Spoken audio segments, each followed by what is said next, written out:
ஜனவரி மாதம் புதுவையை சேர்ந்த ஒரு நபரை தொடர்பு கொண்ட இணைய வழி மோசடிக்காரர்கள் உங்களுடைய ஆதார் கார்டு, செல்போன் எண்கள் ஆகியவற்றை பயன்படுத்தி தாய்வான் நாட்டிற்கு போதை மருந்துகள் கடத்தப்பட்டுள்ளது. உங்கள் ஆதார் கார்டு மற்றும் செல்போன் எண்களை பயன்படுத்தி போதைப் பொருள் கடத்தப்பட்டுள்ளதால் நீங்கள் தான் அதற்கு பொறுப்பு என்றும், தங்களை டிஜிட்டல் அரெஸ்ட் செய்துள்ளதாகவும், தாங்கள் வீட்டை விட்டு எங்கேயும் செல்லக்கூடாது என்றும், உன்னுடைய வங்கிக் கணக்கில் இருக்கின்ற பணம் அனைத்தையும் நான் சொல்கின்ற வங்கிக் கணக்குக்கு மாற்றுங்கள், அப்படி இல்லை என்றால் உங்களை டிஜிட்டல் அரெஸ்ட் செய்து விடுவேன் என்று மிரட்டியதால் புகார்தாரர் 9,69,000 ரூபாய் பணத்தை மேற்படி இணைய வழி மோசடிக்காரர்கள் சொன்ன வங்கிக் கணக்குக்கு அனுப்பியுள்ளார்.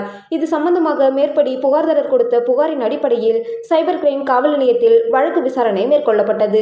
அதன் பின்னர் மேற்படி புகாரின் மீது எடுக்கப்பட்ட நடவடிக்கையில் இது சம்பந்தமாக இணைய வழி முதுநிலை காவல் கண்காணிப்பாளர் திருமதி நித்யா ராதாகிருஷ்ணன் IPS அவர்களுடைய உத்தரவு மற்றும் அறிவுறுத்தலின் பேரில் விசாரணையின் அடுத்த கட்டத்திற்கான பல்வேறு தகவல்கள் திரட்டப்பட்டது. மேற்படி சைபர் கிரைம் டூல்ஸ்களின் மூலம் விசாரணை மேற்கொண்டதில் குற்றவாளி அடையாளம் காணப்பட்டு பின்னர் முதுநிலை காவல் கண்காணிப்பாளரின் உத்தரவுப்படி காவல் கண்காணிப்பாளர் பாஸ்கர் அவர்கள் மேற்பார்வையில் காவல் ஆய்வாளர்கள் தியாகராஜன் மற்றும் கீர்த்தி தலைமையில் தலைமை காவலர் அருண்குமார், காவலர்கள் பாலாஜி, வைத்தியநாதன் மற்றும் சதீஷ்குமார் ஆகியோர்களை கொண்ட தனிப்படை போலீசார்கள் மேற்கொண்ட விசாரணையில் மேற்படி புகார்தாரர் செலுத்திய பணம் ஆந்திரா மாநிலத்தை சேர்ந்த பொந்து சங்கரா ராவே என்பவரின் வங்கிக் கணக்கில் வரவைக்கப்பட்டு பின்னர் அந்த பணம் பேங்க் செக் மூலம் பெறப்பட்டுள்ளது என்றும், மேற்படி இணைய வழி மோசடிக்காரர்கள் தெலங்கானாவில் உள்ள கர்னூல் மாவட்டத்தில் பதுங்கியிருப்பதாகவும் தகவல் கிடைத்தது. அதன்படி மேற்படி விசாகப்பட்டினத்தை சேர்ந்த பொந்து சங்கராராவை சைபர் கிரைம் போலீசார் கைது செய்து அவரிடமிருந்து 9.5 லட்சம் பணம், செல்போன் மற்றும் பேங்க் செக் புக் ஆகியன பறிமுதல் செய்யப்பட்டன.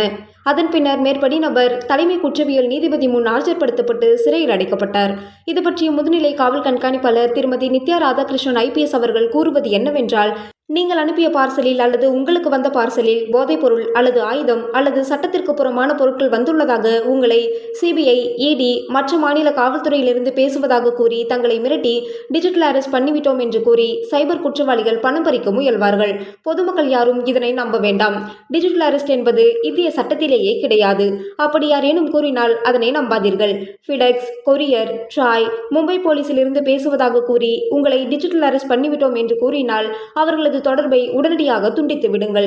உங்களுடைய சிம் கார்டு, ஆதார் கார்டை பயன்படுத்தி வங்கிக் கணக்கு தொடங்கி அதில் பணம் பரிமாற்றம் நடைபெற்றுள்ளது என்றும், அந்த பணம் தீவிரவாத செயலுக்கு பயன்படுத்தப்பட்டுள்ளது என்றும், உங்கள் சிம் கார்டு தவறான செயலுக்கு பயன்படுத்தப்பட்டுள்ளது என்றும் சைபர் குற்றவாளிகள் தொடர்பு கொண்டு உங்களை மிரட்டினால் யாரும் நம்பாதீர்கள்.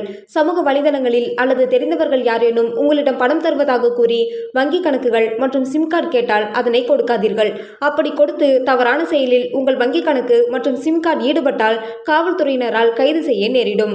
மேலும் இணைய வழி குற்றம் சம்பந்தமாக புகார் கொடுக்கவும் அல்லது ஏதேனும் சந்தேகம் இருந்தால் இணைய வழி காவல் நிலையத்தில் இலவச தொலைபேசி எண் 1930 அல்லது www.cybercrime.gov.in என்ற இணையத்தில் புகார் அளிக்கலாம்.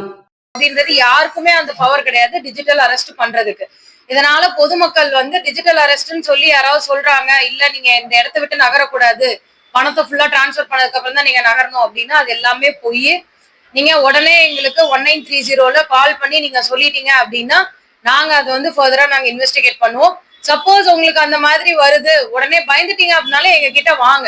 ஏன்னா மக்களை பாதுகாக்கிறதுக்கு தான் காவல்துறையோ தவிர உங்களை பயமுறுத்துறதுக்காக காவல்துறை இல்ல. இந்த மாதிரி ஒருத்தர் கால் பண்ணி எனக்கு சொல்றாங்க அப்படின்னா நீங்க தப்பே பண்ணல அப்படின்னா நீங்க பயப்பட தேவையில்ல. நீங்க எங்க கிட்ட வாங்க, நாங்க அதுக்கு ஃபர்தர் ஆக்ஷன் என்ன எடுக்கணுமோ நாங்க எடுப்போம். தேங்க்யூ.